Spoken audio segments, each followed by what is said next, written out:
Discover You Radio's discussion. Robert Simmons and Rita Fox go into a deep dive as we discover this legendary legacy together.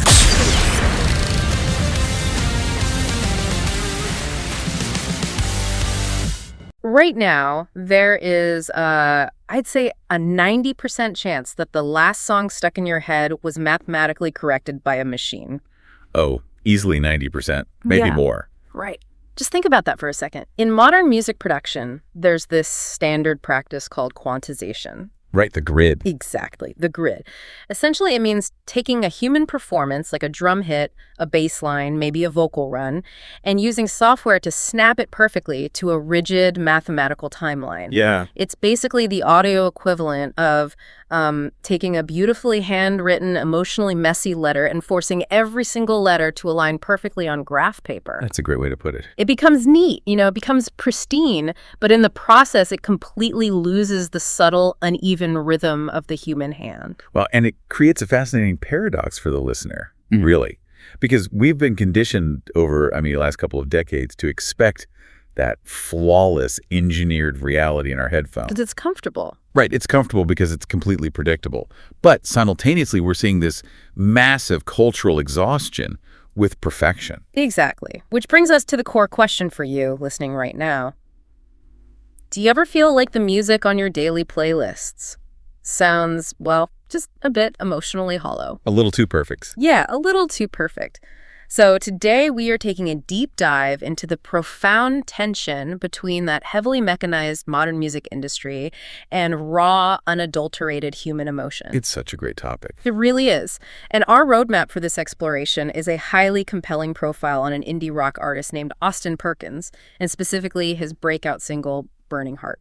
And, it's a remarkable set of sources because Perkins operates right at the collision point of several massive industry shifts. Oh, absolutely. We're basically looking at a musician who is trying to navigate algorithmic discovery, rigorous formal classical training, and maybe the biggest one, the looming shadow of the AI revolution, all while fiercely guarding the human soul of his work. Okay, let's unpack this, because what we are really debating today is what the word authenticity actually means when basically every tool in the modern world is designed to fake it. Right. And to really grasp that, I think we have to look at the exact mechanism of his recent rise to prominence, because how he was discovered is, well, it's almost a complete contradiction to everything he stands for musically. It really is. Right, so let's start with that discovery phase. The profile details that Austin Perkins was found by a platform called Discover You Radio. Okay. But these talent scouts, they weren't haunting smoky underground dive bars in Nashville or Los Angeles. Like the old days. Right, exactly like the old days. No, they were scouting entirely on TikTok. And I have to say, looking at the broader landscape, I will argue all day that platforms like TikTok are fundamentally democratizing and honestly saving the music industry. Really? Saving it? Yes. Think about it. 20 years ago, if you wanted to be heard, you had to get past this formidable wall of traditional label gatekeepers. The A&R executives. Right. The executives who sat in a boardroom and decided what was marketable and what wasn't. But today, TikTok is the ultimate unfiltered global open mic night. I suppose that's true. You just need a smartphone and a song, and the audience decides your fate. It allows scouts to find these literal needles in haystacks who would never, ever fit into a prepackaged corporate mold. Perkins bypassed the traditional gatekeepers entirely. Well, I hear your point about removing the traditional A&R executive, and this raises an important question. Does making a short-form video app, the primary scouting tool of the entire industry, make the art form dangerously dependent on fleeting viral moments? Meaning what exactly? Well, when your new gatekeeper is a proprietary algorithm specifically designed to maximize 15-second attention spans, doesn't that inherently change the structural DNA of the music being produced? Oh, so you're saying the algorithm forces artists to write for the machine instead of writing from the heart? Precisely. The medium usually dictates the art. Right, so they prioritize a catchy 15-second hook over a well-crafted 3-minute song. Exactly. The pressure to create a viral soundbite often completely eclipses the desire to write a meaningful narrative. But the sheer irony of Perkins' success, at least according to the source material, is that he didn't succeed by playing the TikTok game. Which is wild. Right. The profile specifically notes that finding music that resonates on a deeply human level on that platform is literally like searching for a needle in a haystack. Yeah, it's mostly just people doing dances. Right. But his sound stood out immediately because his genuine vulnerability actively defied the polished, trend-chasing content that usually dominates the algorithm. Wow. So he basically beat the algorithm by refusing to act like one? Basically, yeah. He used the digital megaphone, but he didn't alter his voice to use it. And actually, speaking of his voice and his musical structure, this leads to a really fascinating pivot. Well, his background. Yeah. We just talked about how he was discovered through the most fleeting, short attention span medium on the planet. But if you look at his actual creative pedigree, it demands immense patience. It is deeply traditional and incredibly rigorous. Yeah. Before pivoting to this current, alternative, gritty indie rock sound, Perkins was fully immersed in the classical and choral music worlds. Wait, really? Yeah, he actually holds a master's degree in music education. A master's degree? Yes, from the University of Mobile. Wait, so he is coming from a world of strict mathematical sheet music into a genre literally known for smashing guitars. Yes, it's quite the leap. And during his academic career, he didn't just study theory in a classroom. He traveled nationally for 4 years performing with a vocal ensemble called the Voices of Mobile. Wow, okay. And even today, operating out of Mississippi, he runs a vocal studio and serves as a choral director.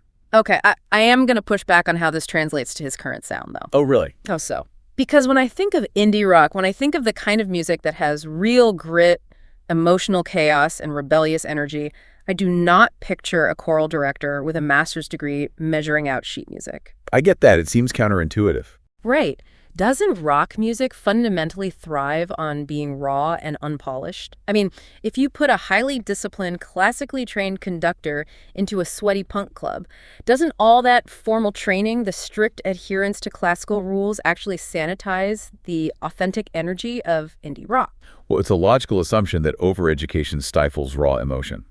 That's a very common thought. Yeah. But if we connect this to the bigger picture of acoustic psychology, the exact opposite is often true. Really? Yeah. A classical choral background doesn't sanitize rock music.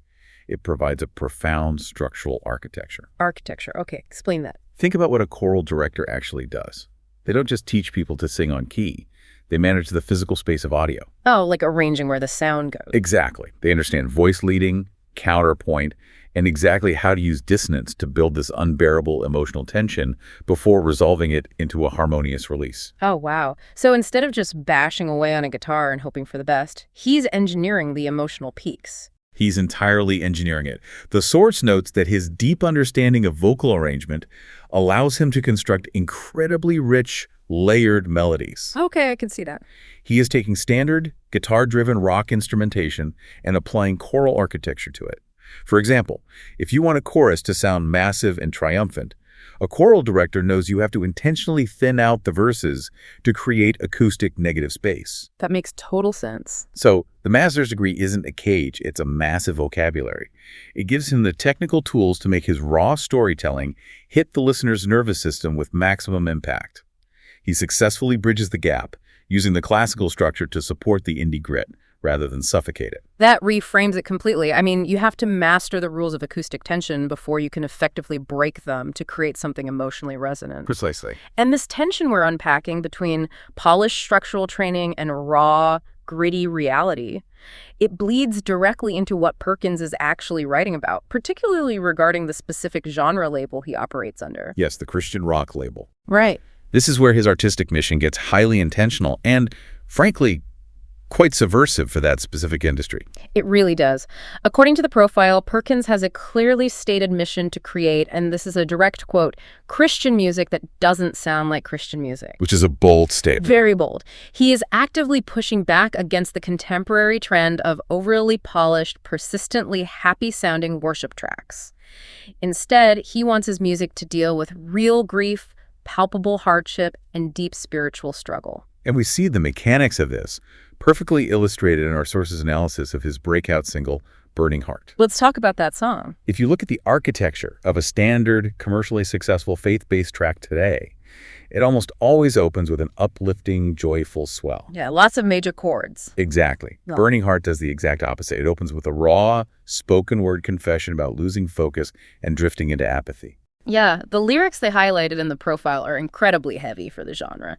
He sings, I'm returning to a burning heart, back to the way that it was at the start. Right. It is fundamentally an anthem of repentance. And then in the bridge, the lyrics escalate into this battle cry, no more compromise, no more sleepy eyes, coupled with a direct refusal to seek external earthly validation with the line, no more praising man. It's very intense. It is, but I'll play devil's advocate here. Look at the faith-based genre as a whole. The entire intrinsic goal of that industry is to provide hope, right? It's meant to be a refuge for listeners. Sure. So if Perkins is intentionally stripping away that traditional, comforting, uplifting sound to focus heavily on grief and repentance, isn't he just alienating his core audience just to sound edgy? Like, does focusing on the darkness dilute the core message of the genre? Well, the source material makes a very compelling argument that it does the exact opposite. How so? What's fascinating here is how the cultural context around the listener has shifted. We are currently living in an era defined by what psychologists call toxic positivity. Oh, man. That cultural mandate to just smile, be grateful, and pretend everything is fine even when your life is completely falling apart. Modern audiences are deeply burnt out by it. I mean, I am. Because when you are actually in the middle of a crisis, someone handing you a polished, shiny pop song about how great everything is feels incredibly dismissive. It feels completely hollow. By rejecting what the source calls the lukewarm life, Perkins is offering a realistic, grounded soundtrack for people facing real-world apathy. Right. When he sings about sleepy eyes and compromise, he's acknowledging that faith wavers, that life is grueling, and that human beings are deeply flawed. Yeah. Acknowledging that shared struggle creates a much more intimate bond with the listener than presenting a flawless, happy facade ever could.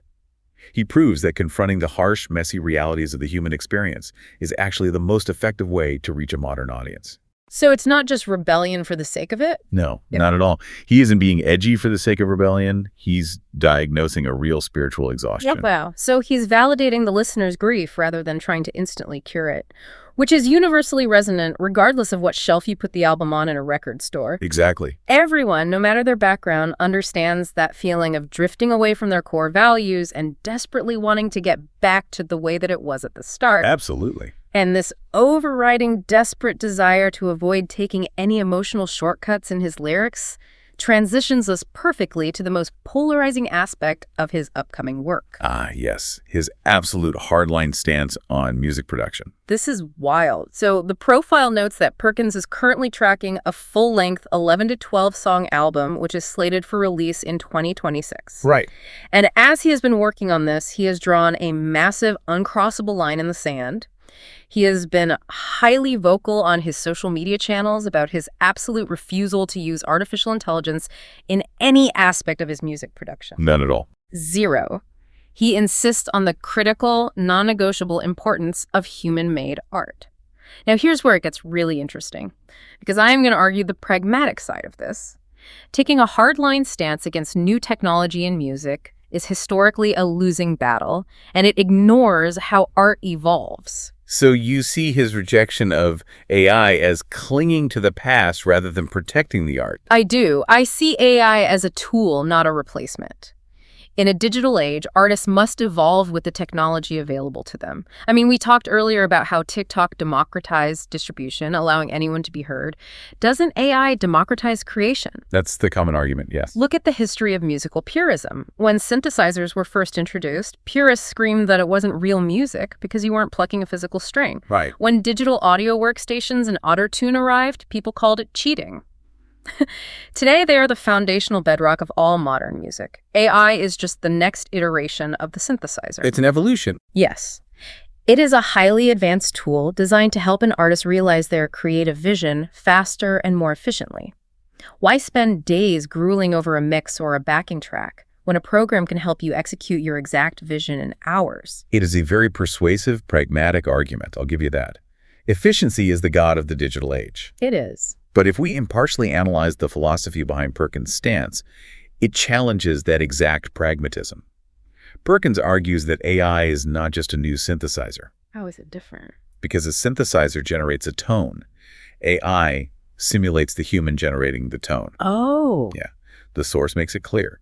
Perkins believes that the flaws, the friction, and the soul of a human creator simply cannot be replicated by a machine, no matter how advanced the algorithm gets. But wait, this is where I struggle with the purist argument. Okay. If the AI generates a song or helps produce a track, and that track is so acoustically perfect and emotionally resonant that it literally makes me, the listener, cry, why does it matter if a human bled to make it? That's the million-dollar question. Right. If the emotional output is the same, why does the struggle behind the scenes dictate the value of the art? Well, Perkins would argue, and the source highlights this, because the emotional output is actually not the same, even if it mimics the shape of it. Okay, unpack that for me. Think about it like the difference between artificial vanilla flavoring and a real vanilla bean. Oh, interesting analogy. Right. Artificial vanilla is synthesized in a lab to perfectly stimulate the sweet receptors on your tongue. It does the job efficiently. And it tastes like vanilla. Exactly. But a real organic vanilla bean contains over 200 complex chemical compounds, tiny, microscopic variations in flavor that a lab cannot easily mass produce. Perkins is arguing the exact same thing for audio. When a human plays a guitar, take 50 times until their fingers literally bleed, or sings until their voice goes hoarse, the final audio contains microscopic pitch imperfections and slight variations in tempo. Oh, wow. The quantization we talked about at the very beginning. Exactly. The grid. Those imperfections aren't mistakes that need to be corrected by an AI or an algorithm. They are the 200 complex organic compounds of human emotion. That is profound. They are the acoustic fingerprints of struggle. If you use a machine to bypass the physical and emotional friction of creation, you get a flawless, perfectly synthesized track. It will stimulate the receptors. But Perkins argues you have stripped the complex organic soul right out of it. So the friction is the actual product. The struggle isn't just the process of making the art. The struggle is embedded in the audio waves of the art itself. Beautifully said. And for an artist like Perkins, whose entire lyrical and thematic mission is about overcoming spiritual apathy, fighting through grief, and explicitly rejecting shortcuts in life, using algorithmic shortcuts in his production would be a profound contradiction. Yeah, it would make him a hypocrite. Exactly. His grueling dedication to manual human-made art ensures that when this 2026 album drops, it'll be a genuine, unquantized reflection of his life, his faith, and his raw talent. So what does this all mean? It's a lot to process. It really is. When we zoom out and look at all these pieces together, Austin Perkins represents this incredibly fascinating rebellion against modern convenience. A complete rebellion. He is a walking juxtaposition. I mean, he was discovered on an app entirely driven by fleeting algorithms, yet he succeeded by defying those algorithms with patient, raw honesty. Right. He possesses a highly structured, rigorous classical education, but he leverages it to create gritty, emotionally volatile rock. Exactly. He operates squarely under a traditional genre label, but he is actively subverting its norms to validate human grief instead of forcing toxic joy. And now, as the entire industry races toward a frictionless, AI-generated future, he is drawing a hard line in the sand to say that human error and human struggle actually matter. He is deliberately choosing the difficult path at every single intersection of his career. Every single one. And that deliberate choice is precisely why his music is resonating so deeply with listeners who are, frankly, subconsciously exhausted by engineered reality. And this is where we turn it back to you, the listener. The next time you put on your headphones, I want you to really listen to your playlist and ask yourself a question. Tough question. When you are going through a difficult time, when you are navigating your own grief, or when you are desperately seeking your own burning heart to find your way back to your core values, what do you actually need to hear? Yeah. Do you want the flawless, mathematical, friction-free perfection generated by an algorithm? Or do you need the flawed, beautifully uneven soul of a human being singing their struggle back to you? And that leaves us with one final, deeply provocative thought to chew on. Lay it on us. As technology continues its exponential march forward, AI is inevitably going to evolve. Of course. It will eventually learn how to artificially manufacture the sound of a struggling human. It will mathematically program that authentic acoustic guitar squeak or synthesize that slight emotional crack in a vocalist's range. That's slightly terrifying. It is. So when that day arrives and the artificial vanilla becomes entirely indistinguishable from the real bean, will we eventually need a digital watermark to prove a song actually has a human soul behind it? Wow. Or will we, as an audience, simply stop caring where the music comes from, as long as the illusion makes us feel something. A digital watermark to prove human existence in art. That is a heavy, lingering thought to leave on. Keep a close watch on Austin Perkins and the tracking of that 2026 album. Until next time, keep digging deep. Welcome to Discover U Radio's Discussions. The Full Spectrum. The Full Spectrum.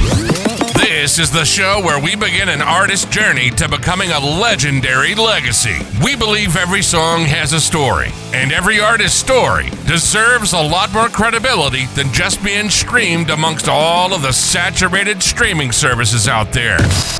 Each episode, we put a single track under the microscope. We start by giving you a glimpse into the song's story with a brief. Then, our hosts, Robert Simmons and Rita Fox, guide you through a deep dive exploration of the song's artistry and the impact that it's left on Robert and Rita. But the discussion doesn't end there. Dakota Freeman and Lauren Miller take the stage for an intense debate, unpacking the lyrical meaning and arguing their unique interpretations of the story within the lyrical content. Together, we're not just celebrating music, we're building legendary legacies. Discover U Radio's Discussions, The Full Spectrum, is proudly sponsored by Counterpoint Publishing and is directed and produced under the guidance of Will Stenner. Now, let's uncover the story behind the genius of this soon-to-be legacy after this short word from one of our sponsors.